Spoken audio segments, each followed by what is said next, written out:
Good morning, everyone. It's been a while since I've done an IGTV.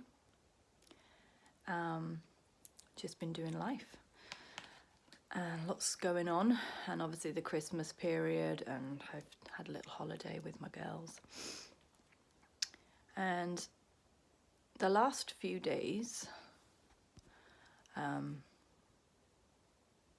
haven't had it for a long time, but the last few days I have had really bad anxiety, and I couldn't place why I was feeling anxious. It just was there, and sometimes I would wake up with it in the past when I've had it, but by sort of 10 o'clock it had gone. This time round it was here relentlessly all day long, all the way through to the evening. All I wanted to do was get in bed and just be able to just go to sleep, and so that I wouldn't feel the sensations of this anxiety. And last night I couldn't sleep, and I woke up thinking, well, why? Like, there's really no logical reason that I can think of that I feel completely out of control over anything as to why I'm experiencing this anxiety. And also, admittedly, I haven't really done any meditation for a while. So I just thought, okay, this morning I'll spend some time meditating and see if anything kind of comes through. So I did a bit of saging and I just asked for wisdom and to see what I needed to see, or if there was any kind of advice. And if you follow me, then you'll know that quite often when I go into meditation, I find myself visually in a sort of Native American camp with Native American chief, and quite often they will speak to me. So I found myself here, and I was within this teepee, and there was a fireplace, and there was two brothers and this big chief next to me, and they gave me a feather which was white to about 3/4, and then the top part, the tip, was black. And they made me hold it, and they said, you're really good at clearing your energy. And I watched the black tip just turn white, and then I handed it back to them. And in front of me was this fireplace, and in the flames, I was just mesmerized by the flames. I could see all these familiar faces of people that I teach yoga, people that I am acquainted with. I could see their faces, and they were saying, these are people that you have connections with, that you have an influence on, and you have connections with, and they're there for a reason. Like, we don't connect people, you don't connect with people without a reason. There's usually a lesson that they bring, or there's something that you invest or impart to them. And I could see myself talking and having like little pollinating people with little ideas or things that I might say in my lessons or various things, and vice versa, you know, the interactions, how they made an impact on me. And then one of the Native Americans came behind me, and I had this long plat, and they were plaiting it, and it's a 3-strand plat. So there's 3 pieces of hair that you're entwining, and this is a personal message for me because my name is Rebecca, and it means 3-strand cord. And they were then showing me that, you know, there's an inner child version of us, there's an adult version of us, and then there's this spiritual version of us, and the 3 need to be entwined and connected. But at no point are you just dealing with like, you can't be fully invested in one of those areas at the same time. They take turns to plait. And they were saying, you know, you spend a lot of time being a mom, you've spent a lot of time being very human, applying for new jobs, etc., very down to earth, and now you need to come back to your spiritual element. Now it's a season of reinvesting into your spiritual life, and hence why you've been feeling anxious. It's been like a little red light, come back, and that's why I was feeling anxious. So, you know, sometimes anxiety can be a message to you, and I felt like perhaps that was a message just to return to meditation, return to the spiritual aspect of myself. And then I saw this hawk, and the hawk represented my spiritual sight, my intuition, the fact that you can fly above the circumstances and see things from a higher perspective. And this hawk sat down next to me and I was stroking it.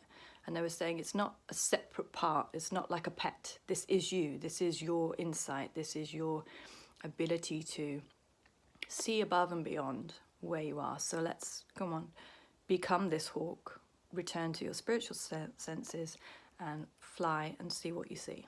So I became the hawk and I flew out of the tent and I was flying in my normal surroundings, which is all outside.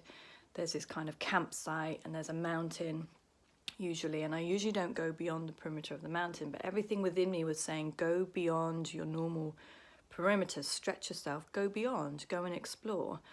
And then there was this apprehension of, I haven't gone past that mountain before. I'm used to flying in this circle, this circumference. But I knew I had to, so I flew over it, and over it was this huge lake. And then I could see this little house far in the distance, like a wood cabin, and I knew I had to go in that house. Just instinctively I flew into the house, and inside the house I saw this woman, like a medicine woman I guess, and she was performing some form of ritual over me. I was lying on the bed. So I was observing myself being performed on, I guess. And I noticed that she was lining these leaves all down my midline, and she was saying these words over me. And I noticed my wrist. On my wrist I have this tattoo, which is symbolic of being complete and whole within yourself and not needing to rely on others, just to know that you are a complete whole being yourself. And that she was rubbing this tattoo, and it, if you can see, it's an upside down triangle or a correctly up triangle. And she was creating, as she was rubbing it, there was another triangle that created a star shape on here, and it kept being the star, then disappearing, star, disappearing. And as she was doing, I was feeling this resistance within me that there was this time of change coming, and I, in my physical being, was in a state of resistance. Like, this cycle had ended. I know what it feels like to be complete on my own. I know how to be content in just being me, and not needing external validation.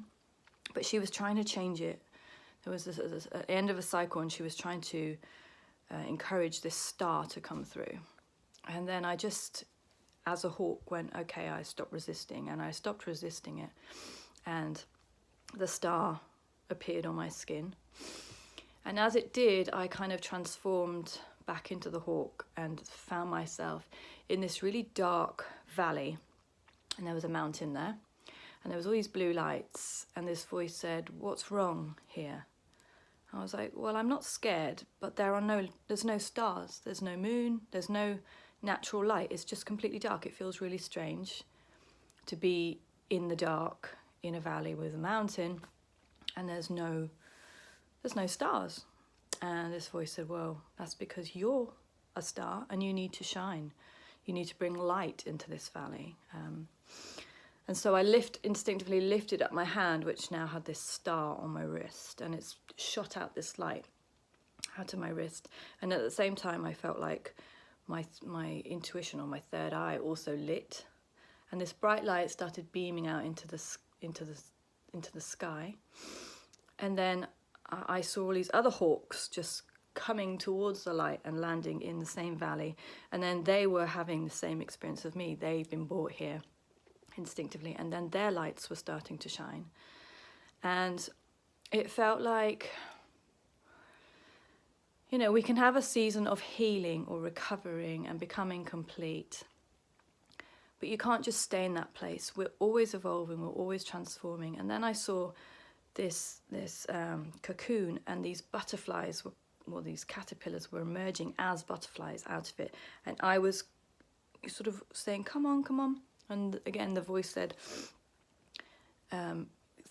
by going through your own transformation and sharing your own transformation, you encourage others to go through their transformation. This is about, you know, the caterpillar emerging as a butterfly. Now we have wings, you know, you don't stay the caterpillar. And then I just saw this emergence, and it's a twofold word. It was the emergence of the caterpillar coming out of the cocoon as a butterfly, but I also felt it was a word of like almost an emergency. There is this sense of emergency of needing to be yourself in your fully fledged light shining, not being afraid of your own light, not being afraid of your brightness, not being afraid of who you are, and showing that to the world. You know, we don't have to cower away. And then I flew back to the campsite and I sat down next to this chief, and he gave me a cuddle, and he said, whatever you need, it's here, you know, it's provided. And the room got filled with all these boxes of provisions. Like I saw gold, and I saw like I don't know, there was, but I just knew that whatever I needed would be provided. And they were saying, we want you to succeed in what you've been brought to earth for. So you just need to follow your heart and everything will be provided for you. The only way provision doesn't come is if you clam up in fear and think, I can't do this, or I haven't got the provision. And it ended there. And I just felt that perhaps this was for more people than just me. And then I pulled cards. Look, it's all about the darkness and turning your fears into prayers, and then allowing the darkness to be turned into light. I mean, that's what I saw we were becoming. And also I pulled this card, which is all about the transformation of the butterfly, and stop worrying, everything's going to be fine. So I feel like that was definitely a message, not just for me, but for others. If you're feeling like you're going through some form of transformation, or you're feeling anxiety, ask that anxiety what it's telling you. You know, why are you feeling this sensation? Perhaps there's something that you're avoiding, or perhaps there's something that you're needing to look at. So love you lots. Speak soon.